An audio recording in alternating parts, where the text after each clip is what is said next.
Okay, hello and welcome to our writing for this week.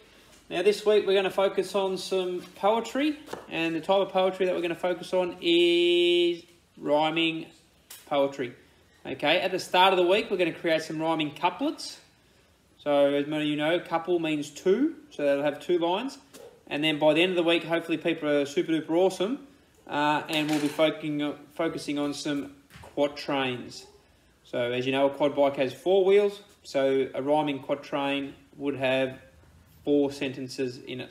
Okay, but to start the week off, we're going to focus on rhyming couplets and our planning, and then we're going to see if we can create some kind of story by the end that has a rhyming quatrain. Now, if you've sort of had a look at the reading video, Thelma the Lonely Unicorn, or whatever it was called, you would see that that was written in a rhyming quatrain, okay, because usually it had 4 lines and they were all sort of rhyming, okay. Now, to start off with, we need to plan, okay. Now, what I've done is when I'm planning, so this is my first one that I planned, this is my second, this is my third, and forgot to put that's my 4th one that I was planning. Okay, so what I did is I identified a word that I wanted to use in my writing. Okay, so I identified the word dog, I identified the word pool, I identified the word chair, and cat. Now then what I had to do is I had to think of, okay, what's a word that rhymes with each of those? Okay, so I chose, rhymes with dog, frog, pool, fool, chair, bear, cat, fat. Now remembering that the words that rhyme have to have the same sounds, okay, near the end of it. So it doesn't really matter at the start, but at the end of it, there's got to be similar. So we've got the dog, we've got the og, all, air, at. So you can see the start of it's the same, not the same, but the end of it. Okay, so that's how we work out whether words can rhyme, where generally we hear the same sound at the end of it. Okay, some other similarities, some other examples are like to and to, few and who, because we hear that oo sound at the end. Totally different spelling, but we hear that same sound at the end. So that's a whole focus on our, that's why we focus on our sounds when we're doing our spelling, because it helps us out when we're doing some forms of writing. Okay, so you know a word rhymes when you hear a same sound at the end of the word. Okay, so then what I've done my planning. So I've got all my words up here. Then what I have to do is I have to put them into some sentences. Okay, now the trick to this is you've got to add some detail. Okay, and the good thing is we've been working on that detail the last 2 or 3 weeks. So that's why I reckon some of these should be pretty good. Now what a lot of people get confused with is, oh, I've got my two words here. I'll just put them in random sentences and that's a poem, rhyming poem. Unfortunately not. The way that it is a rhyming couplet is that these 2 words here have to be the last words in the sentence. Okay? If the only thing that you listen to from this is that, please, the place for the 2 rhyming words in a rhyming couplet has to be at the end of the word. Not at the start, not the middle, at the end. Okay? So, for example, my first rhyming couplet. Number 1, I'm going to use dog and frog. My adorable yet clumsy dog fell into a pond and squashed a frog. Okay, so I have my dog and my frog at the end of a sentence, and it makes sense. I've got some describing words, and I've got a little bit of an idea there, instead of just making it really, really boring. Now you can make it as exciting as you want, but it can't just be boring. Okay, because we have been working on editing and adding description to our writing for this exact task. Okay, so please don't give me just 2 or 3 word sentences. I want some quality.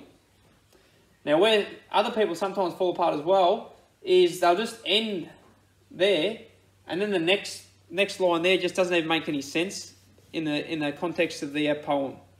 Okay, just because the word has to end there, it has to make sense. So that's my first one. My second one, pool and fool. I was stumbling around the outside of a pool.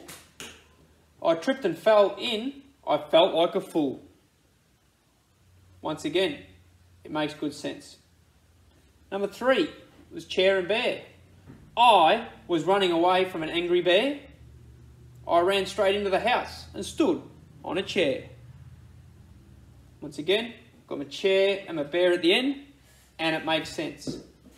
And for my last one, old Grumpy Garfield was an insolent cat. His owner John fed him Tim Tams, so he was fat.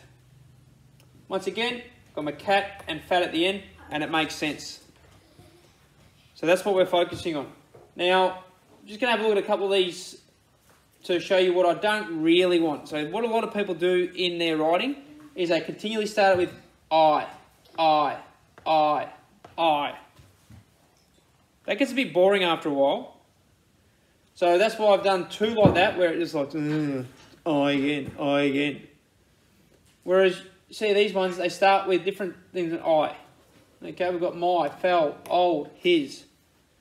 Your challenge for this week is to create these that do not start with I.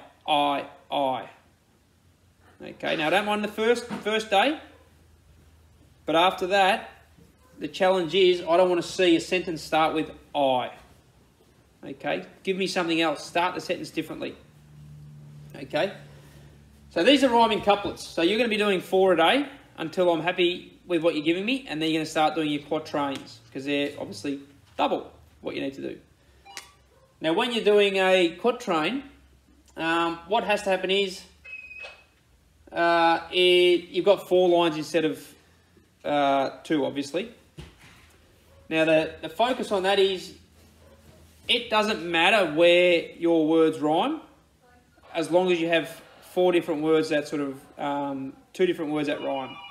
Okay, so for example, I could have been this could have been my rhyming quatrain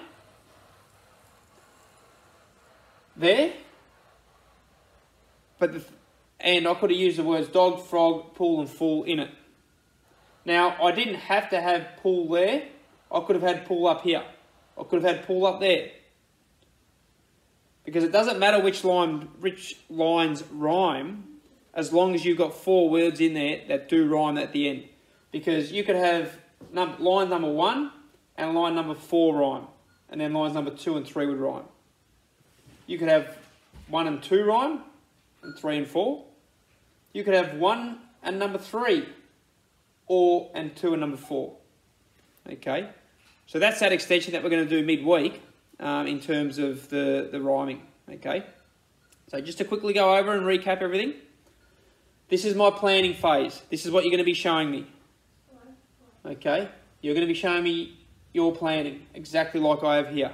Identifying some words, and then coming up with some rhyming words for it. Then, you're going to start creating your rhyming couplets. Okay, so you do 1, 2, 3, 4. You can do that for the first 2 days. When you've reached awesomeness in that, then I'm going to say, okay, you're ready for some quatrains. So basically, this would be 1 quatrain, this would be 2 quatrains. By the end of the week, you're going to create 3 quatrains for me.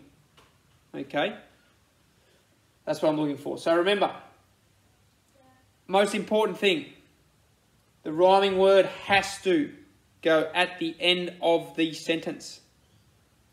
These sentences have to make sense. And our challenge for this week is to make sure that we do not continually start the sentences with I. Okay? So hopefully we enjoy that, because I know a lot of people do like doing the poetry when we do that. So this week our sole focus is on rhyming, and we're going to be creating some rhyming couplets as well as some rhyming quatrains. So So hopefully you have a good week of rhyming, and remember, add awesome description. Thank you.